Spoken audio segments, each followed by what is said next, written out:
Sí, moito, porque ademais tiven a oportunidade de dedicarme varios anos a dar aulas no mestrado de profesorado de secundaria aquí na USC e foi un momento para reflexionar moito porque te das conta que o 95% do alumnado que tes son historia ou arte.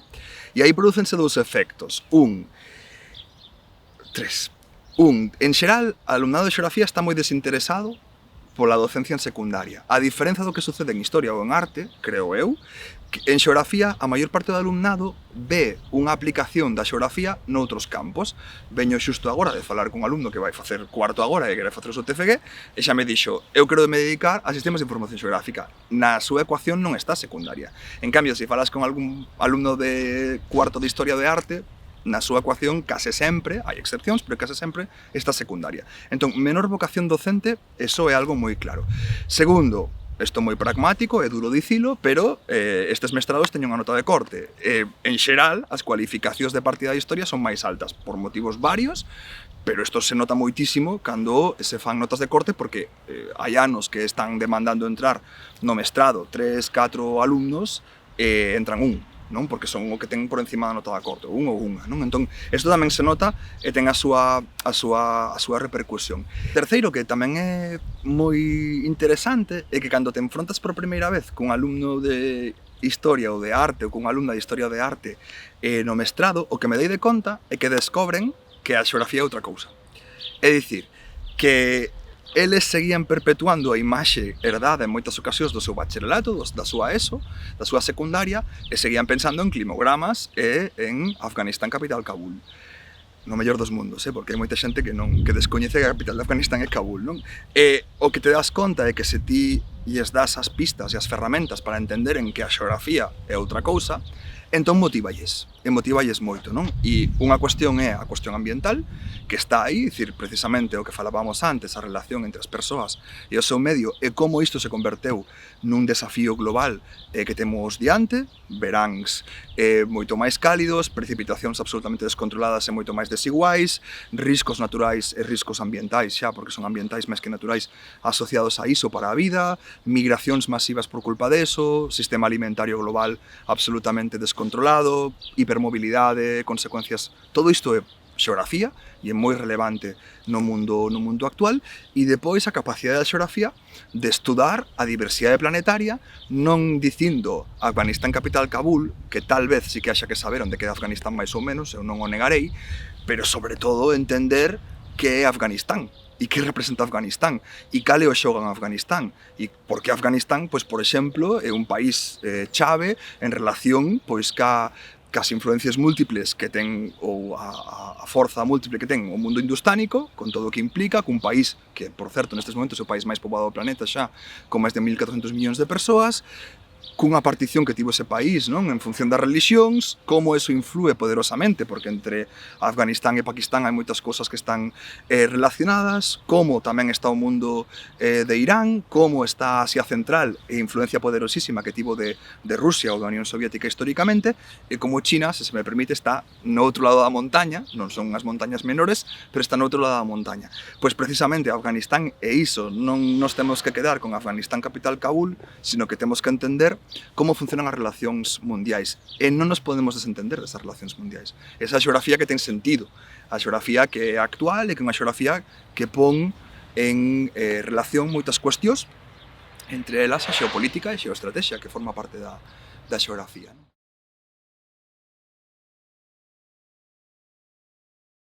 Claro, na interrelación entre xeografía e política, se me permite, non? Entre ciencias políticas e xeografía, hai que ter en conta unha cuestión fundamental en xeografía. A xeografía política, non se chamaba daquela xeopolítica, pero si a xeografía política, forma parte absolutamente constitutiva da xeografía polo menos do século XIX. Acada moitísima forza, pero hai unha determinada dimensión da xeografía, se me permite, que no mundo alemán acaba desembocando nunha colaboración entre a xeografía académica, institucional, é o que depois será o réxime nazi e a xustificación de determinadas cuestións. A partir de construtos teóricos da xeografía, por exemplo, o construto teórico do espazo vital, que é un construto que nace en xeografía, e isto despois, como sabedes perfectamente os historiadores, moito mellor que a min, pois por desgraza, levase a cabo dunha forma de política real, se me permite, no marco do que acabará sendo a Segunda Guerra Mundial. Isto fai que a xeografía política quede moi desprestixiada internamente en xeografía. E depois, curiosamente, cando a xeografía política se recupera en xeografía, que é moi tarde, nos anos 70-80, xa o mundo das relacións internacionais, o mundo da ciencia política, ocupara en parte ese nicho. Co cal, nestes momentos temos dúas posibles abordaxes. Eu son dos que cree que a xeopolítica é patrimonio da xeografía e tamén da política internacional, das relacións internacionais e da política. Non é que, das ciencias políticas, non é que sexamos incompatibles, é que son dúas lecturas. A énfase en ciencias políticas, en relacións internacionais, é máis unha énfase estrictamente no feito político, e hai un territorio que importa máis ou menos que está ali. A énfase en xeografía é un pouco ao revés. O territorio é absolutamente relevante e o fenómeno político é relevante, pero está aí, non é tan relevante. Entón, a óptica é moi parecida, o que pasa é que podemos abordar desde as dúas disciplinas. Que pasa? Que actualmente, se nos fixamos en xeografía en España, no Estado español, no sistema académico español, a xeografía política é algo secundario, non é unha cuestión central. Iso está cambiando, pero está cambiando moi lentamente. Que diferenza hai entre debate en xeografía e debate en ciencias políticas? Ás veces non se ve, pero ás veces sí que está. O debate en xeografía sempre é territorial. O fondo é o territorio, o fondo non, o argumento, o protagonista é o territorio, é dicir, os territorios. Como o argumento Cataluña ou o argumento España, que son territorios, están encima da mesa. Non? Cando se falla tradicionalmente as relacións Cataluña-España, bueno, é que falar de relacións Cataluña-España non é inocente, son dous territorios, é como se Cataluña e España falasen. Cataluña e España non falan, ou deixan de falar, un territorio non fala. Pois esa historia, non? Esa cuestión é unha cuestión moi xeográfica, non? As ciencias políticas, en cambio, preocuparonse seguramente máis por cuestións, por exemplo, poñamos por caso, electorais, non? A barreira mítica dos deputados, non? Do 50%, se reflectía ou non na realidade do Parlamento de Cataluña con 135 deputados, etc. Si está sobre representada unha determinada provincia, unha determinada forza, este tipo de cuestións estiveron encima da mesa. En xeografía, en cambio, foi máis central sempre o territorio en sí. Temos unhas fronteiras establecidas, non imos poñernos a dubidar delas, pero a xeografía non ten que quedarse con un Galicia, capital Santiago de Compostela, e un Asturias, capital Oviedo, e que hai unha liña ali, sino que ten que interrogarse que significado ten esa liña e como se van reformulando as relacións a través desa liña, a través desa fronteira. Todas as fronteiras, todas, son artificiais. Todas as fronteiras, todas, son humanamente construídas, socialmente construídas, políticamente mediadas, históricas, por suposto, son realidades humanas. Por que algunhas se resignifican? Por que algunhas dan lugar a estrategias de cooperación e outras non? Pois isto é unha cuestión moi central actualmente en xeografía. Seguramente isto como unha consecuencia lóxica de moitos anos de traballar nunha xeografía política, non? Que vai máis para ali. Isto é unha cuestión que, por exemplo, en políticas, en ciencias políticas, non se estaba traballando, por poñer un exemplo, non? A cuestión da cooperación entre comunidades autónomas. E actualmente sí que é unha cuestión que en xeografía estamos traballando moito.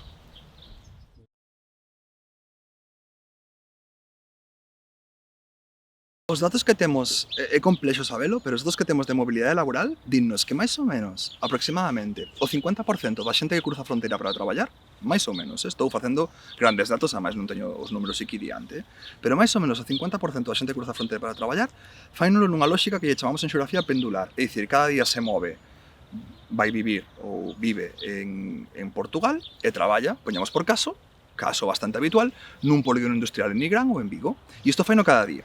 Esta é unha parte do movemento, pero a outra metade do movemento é xente que son portugueses e residentes en Portugal ou que son galegos e residentes en Galiza e traballan en Braga, no Porto, na Coruña ou en Santiago de Compostela, por poñer exemplos moi rápidos.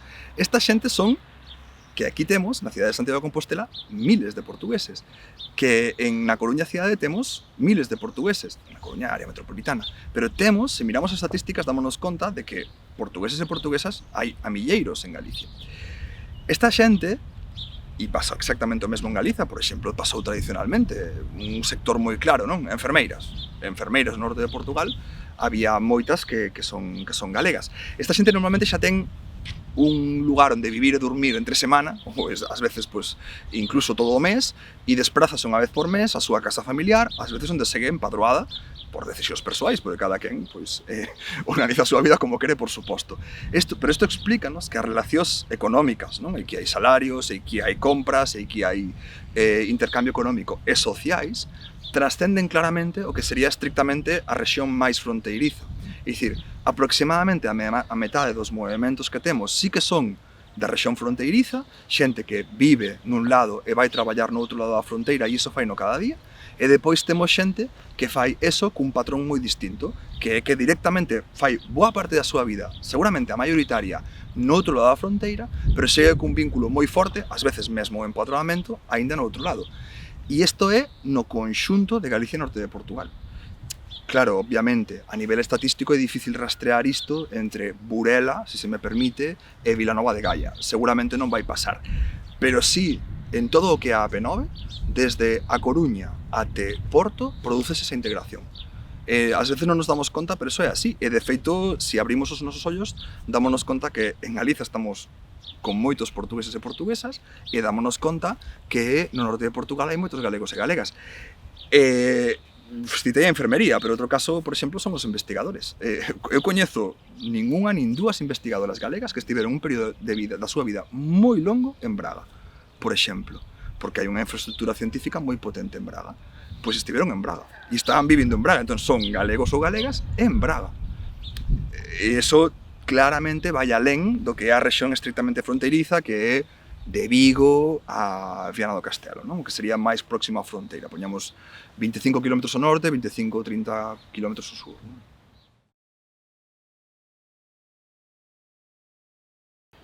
Claro, os parques naturais ou os parques nacionais en España, basicamente a diferencia entre parque nacional é que está en parte administrado ou está xestionado en parte a nivel do goberno central, mentres que os parques naturais son exclusivamente das comunidades autónomas. Isto é unha diferenza, outra vez convencional políticamente.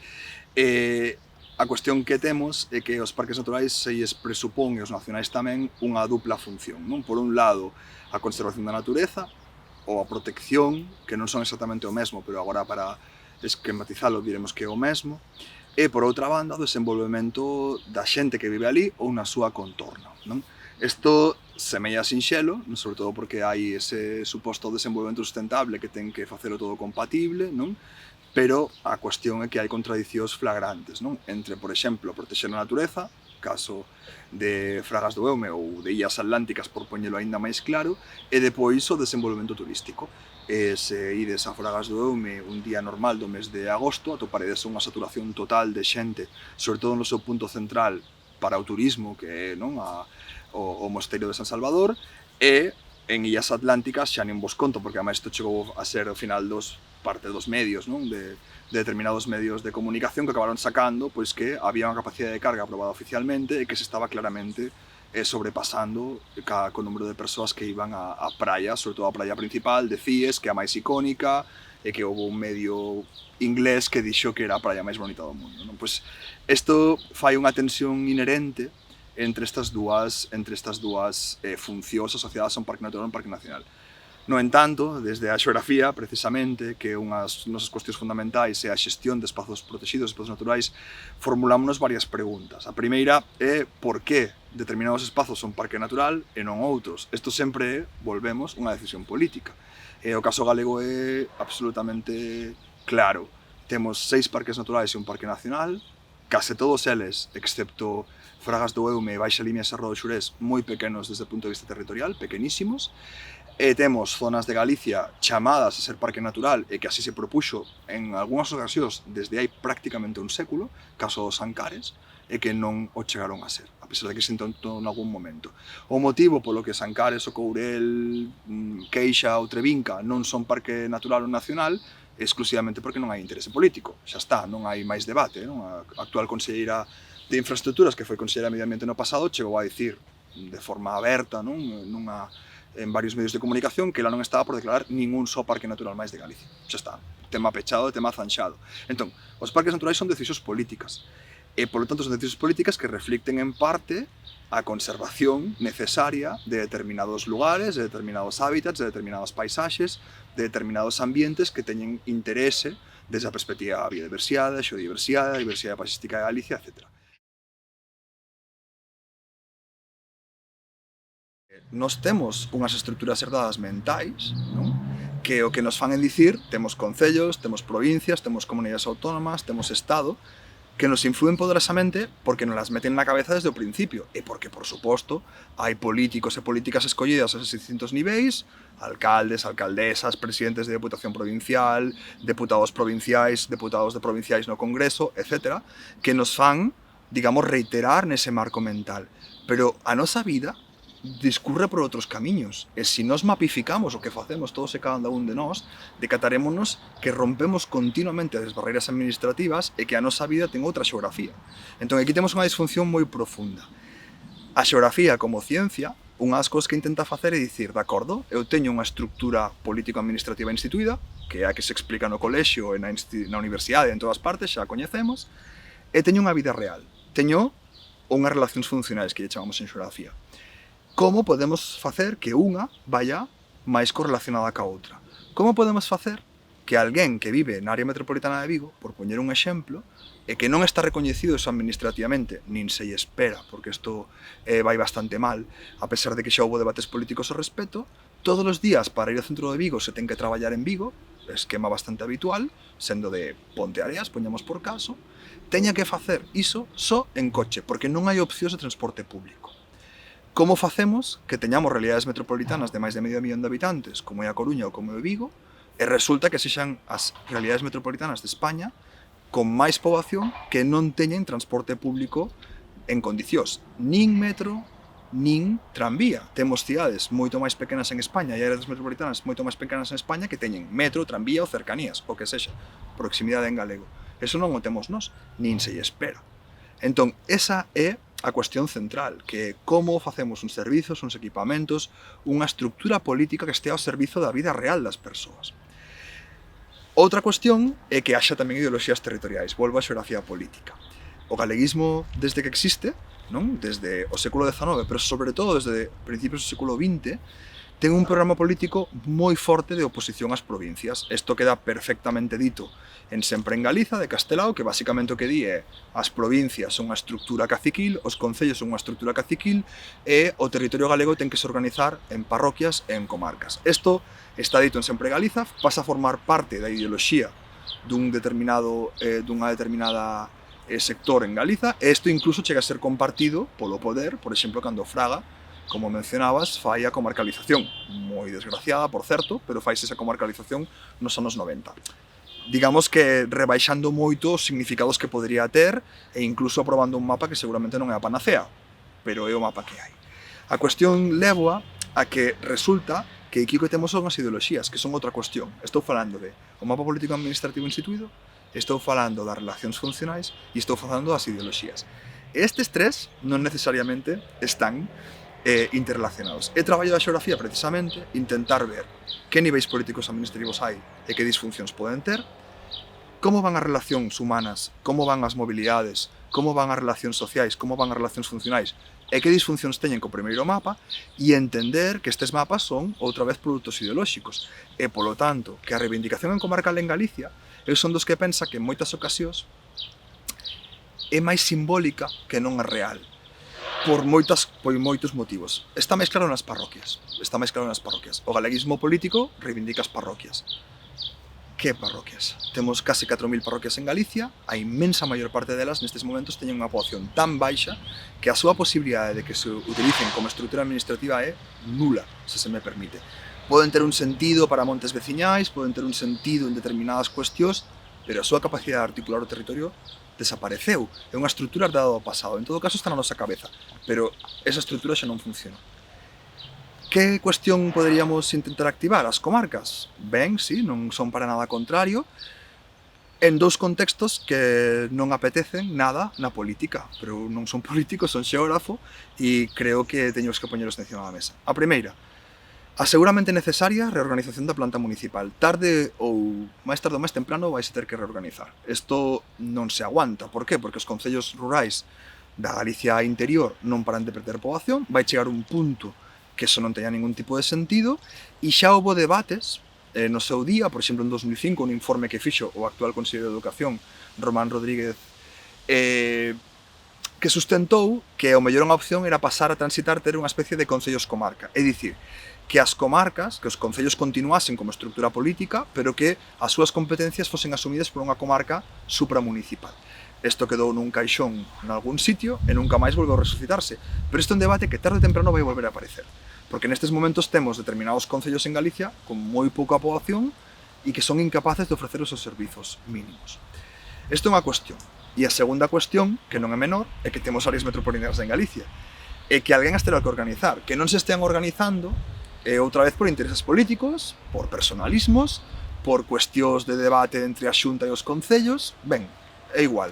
A cuestión central é que temos dinámicas metropolitanas, que esas dinámicas metropolitanas requiren decisións en ordenación do territorio, que equipamentos poñemos, onde os poñemos e por qué, e en mobilidade.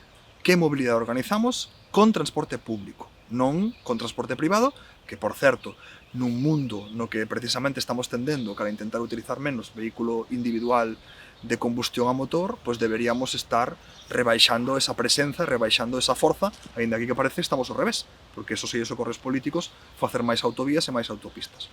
E, polo tanto, autoestradas. Polo tanto, esta é unha cuestión central que se debería organizar en áreas metropolitanas.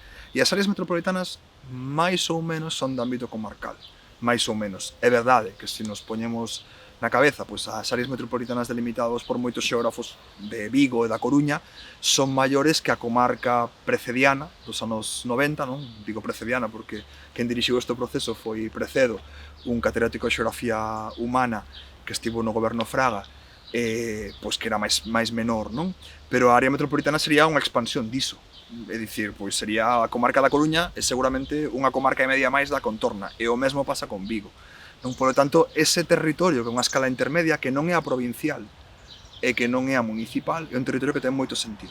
Na Galicia rural máis profunda con despoboamento, porque as estruturas municipais están moi tensionadas, teñen que ofrecer moitos máis servizos dos que son capaces, e na Galiza máis occidental, máis urbanizada, máis metropolitana, precisamente un pouco polo revés, é dicir, porque as áreas metropolitanas son unha estrutura necesaria.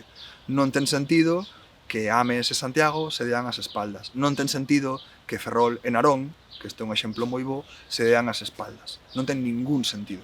Non? Por exemplo, sistemáticamente dice Ferrol é a cidade galega que máis poboación perde. Home, sí, o concello de Ferrol sí, pero se sumamos a poboación de Narón, que é a mesma cidade real, pois os datos saen distintos. Pero isto é como moi perogrullada. Pero claro, como seguimos encapsulados nos esquemas da división municipal, non nos damos conta que o fenómeno urbano metropolitano real non hai que encapsulalo ao concello actual de Ferrol, que é un convencionalismo histórico, non?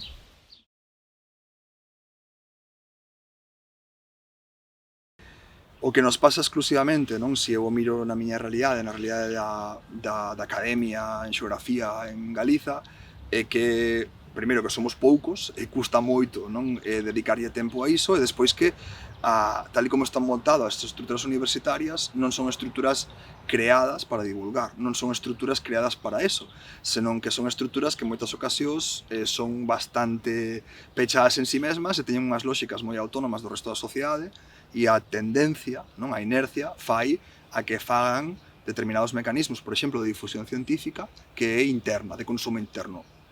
Por exemplo, artigos. Que fai unha persoa que queira progresar na súa carreira académica en xeografía ou en calquera outra ciencia en Galiza, ou en España, ou en Europa? Publicar artigos.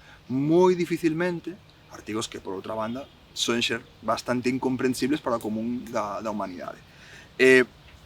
Moi dificilmente dedica o seu esforzo, dedica o seu tempo a divulgación. Por lo tanto, a primeira responsabilidade, a primeira cuestión é que deberíamos ser capaces desde a universidade de facer iso. A verdade que polo tipo de traballo que temos e polo tipo de obrigas que temos resulta moi difícil. E depois eu creo que isto tamén deixa un campo moi aberto para outras iniciativas, como a vosa, que creo que son iniciativas moi interesantes nas que precisamente pois se fai de ponte entre estes mundos, non? Que se fai como de mediador ou de mediadora entre estes mundos. Isto ábrenos novas posibilidades que creo que son moi interesantes.